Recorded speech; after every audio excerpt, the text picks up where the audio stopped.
رمضان وہ مہینہ ہے جس میں قرآن نازل کیا گیا، جو لوگوں کے لیے ہدایت ہے اور جس میں رہنمائی اور حق و باطل کے فیصلے کی روشن نشانیاں ہیں۔ تو تم میں سے جو کوئی اس مہینے کو پائے وہ ضرور اس کے روزے رکھے، اور جو بیمار ہو یا سفر میں ہو تو وہ دوسرے دنوں میں گنتی پوری کرے۔ اللہ تمہارے لیے آسانی چاہتا ہے اور سختی نہیں چاہتا، تاکہ تم روزوں کی تعداد پوری کر سکو، اور اللہ نے تمہیں جو ہدایت دی ہے اس پر اس کی بڑائی تکبیر بیان کرو، اور تاکہ تم شکر گزار بنو۔ حضرات، یہ بابرکت اور باعظمت مہینہ رمضان المبارک اپنے ساتھ رحمتیں اور مغفرت معافی لے کر تشریف لاتا ہے۔ اس میں دن کے مہمان روزے کی رضا سے رضا الہی نصیب ہوتی ہے۔ انسان کو ہر وقت رزق دینے والا خالق، پیدا کرنے والا، یہ امتحان لینا چاہتا ہے کہ سارا سال میری نعمتیں کھانے والے کیا کچھ دن انہیں میرے لیے چھوڑ بھی سکتے ہیں یا نہیں؟ چونکہ روزے کا تعلق براہ راست سیدھے اللہ تعالیٰ کی ذات سے ہوتا ہے، اس لیے امتحان دینے والا یا لینے والا ہی جانتا ہے کہ وہ امتحان میں کامیاب ہوا ہے یا نہیں۔ اسی لیے اللہ تعالیٰ فرماتا ہے حدیث قدسی، الصوم لی وانا اجزی بہ، روزہ صرف میرے لیے ہے اور اس کی جزا بدلہ میں خود ہی عطا کرتا ہوں۔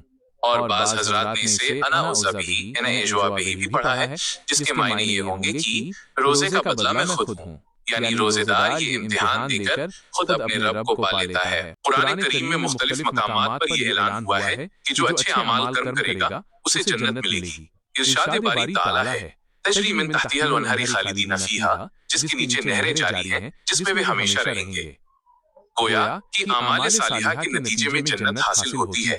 نماز، حج، زکوٰۃ، غربہ، غریبوں کی امداد، بیماروں کی عیادت، حال چال پوچھنا اور مساکین کی خبرگیری وغیرہ، ان تمام اعمال خیر سے جنت ملتی ہے۔ مگر روزہ وہ عبادت ہے جس سے جنت والا ملتا ہے، خود مالک حقیقی ہی مل جاتا ہے۔ ایک دفعہ سلطان محمود غزنوی رحمۃ اللہ علیہ نے جواہرات اپنے زرنیلوں کے سامنے پھینکتے ہوئے فرمایا کہ چن لیجئے، اور خود آگے بڑھ گئے۔ تھوڑی دور جا کر واپس دیکھا تو ایاز گھوڑے پر سوار پیچھے آ رہا ہے۔ پوچھا، ایاز یہ ہے کیا تجھے موتی اور جواہرات نہیں چاہیے؟ ایاز نے عرض کیا، جو موتیوں کے طالب اچھک تھے وہ موتی چن رہے ہیں، مجھے موتی نہیں بلکہ موتیوں والا چاہیے، مجھے جو درکار ہے میں اسی کے ساتھ ہوں۔ اس سلسلے میں ایک حدیث بھی ملاحظہ فرمائیے۔ حضرت ربیعہ رضی اللہ عنہ حضور علیہ السلام کے صحابی تھے۔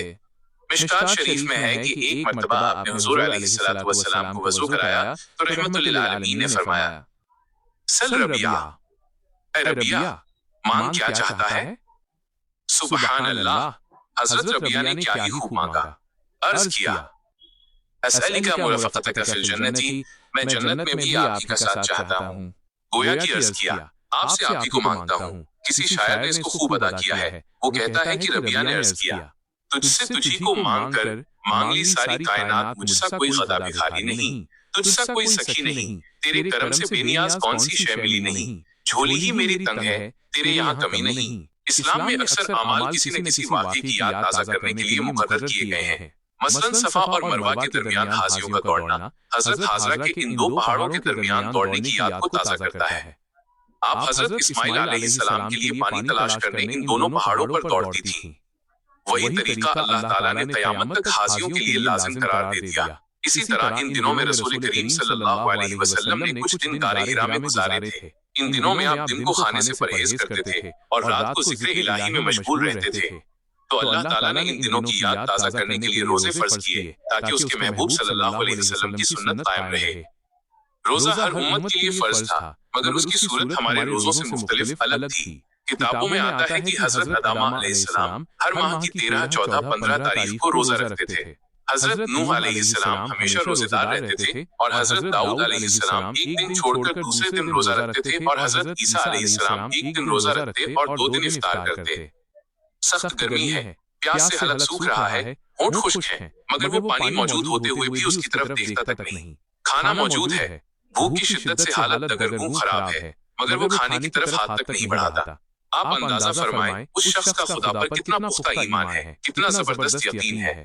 وہ جانتا ہے کہ اس کی حرکت ساری دنیا سے چھپ سکتی ہے، مگر اللہ تعالیٰ سے پوشیدہ چھپی نہیں رہ سکتی۔ اس کا اللہ تعالیٰ پر یہ یقین روزے کا عملی نتیجہ ہے، کیونکہ دوسری عبادتیں کسی نہ کسی ظاہری حرکت سے ادا کی جاتی ہیں، مگر روزے کا تعلق باطن اندرونی کیفیت سے ہے۔ اس کا حال اللہ اور اس کے جہاں باب تفعیل ہو وہاں مراد ہوتی ہے تھوڑا تھوڑا کر کے اتارنا، اور جہاں باب افعال ہو وہاں مطلب ہے دفعتاً واحدہ یعنی یک بارگی، ایک ساتھ۔ انزال سے مراد لوح محفوظ سے بیت المعمور پر اترنا اور بیت المعمور سے آسمان دنیا پر نازل کرنا باب تفصیل کا ترجمہ ہوگا۔ چونکہ قرآن کریم اسی ماہ میں اتارا گیا، اسی لیے زیادہ مناسب یہی ہے کہ اس بابرکت مہینے میں قرآن کریم کی تلاوت کثرت سے کی جائے۔ تلاوت کلام الہی سے قلب کو سکون حاصل ہوتا ہے، روح کو تسلی نصیب ہوتی ہے۔ قرآن کریم کا ارشاد ہے، اعلیٰ بذکر اللہ تطمئن القلوب، خبردار دلوں کو اطمینان اللہ تعالیٰ کے ذکر سے ہی ہوتا ہے۔ دنیا کی دولت و ثروت، مکانات، بلڈنگیں، غرض یہ کہ دنیا کی ہر چیز سے پریشانی اور بے اطمینانی بڑھتی ہی چلی جاتی ہے۔ صرف ایک اللہ تعالیٰ کا ہی ذکر ہے جس سے دل مطمئن ہوتے ہیں۔ اور پھر قرآن کریم ایک ایسی کتاب ہے کہ جس کو جتنی مرتبہ پڑھتے جائیے لذت اور شوق تلاوت زیادہ ہی ہوتا چلا جائے گا۔ دنیا کی کسی کتاب کو آپ 2-4 مرتبہ پڑھ جائیں پھر اسے ہاتھ لگانے کو بھی جی نہیں چاہتا۔ قرآن پاک ہی کا اعزاز ہے کہ ایک ہی آیت کو بار بار سننے اور پڑھنے پر بھی جی نہیں اکتاتا۔ رمضان المبارک میں عموماً مسلمان نماز تراویح میں ختم قرآن کریم کرتے ہیں، بلکہ میں نے کئی حفاظ ایسے بھی دیکھے ہیں جو صرف ایک رکعت میں ہی ختم کر لیتے ہیں۔ حضرت امام ابو حنیفہ رحمۃ اللہ علیہ ہر روز 2 قرآن کریم ختم فرمایا کرتے تھے۔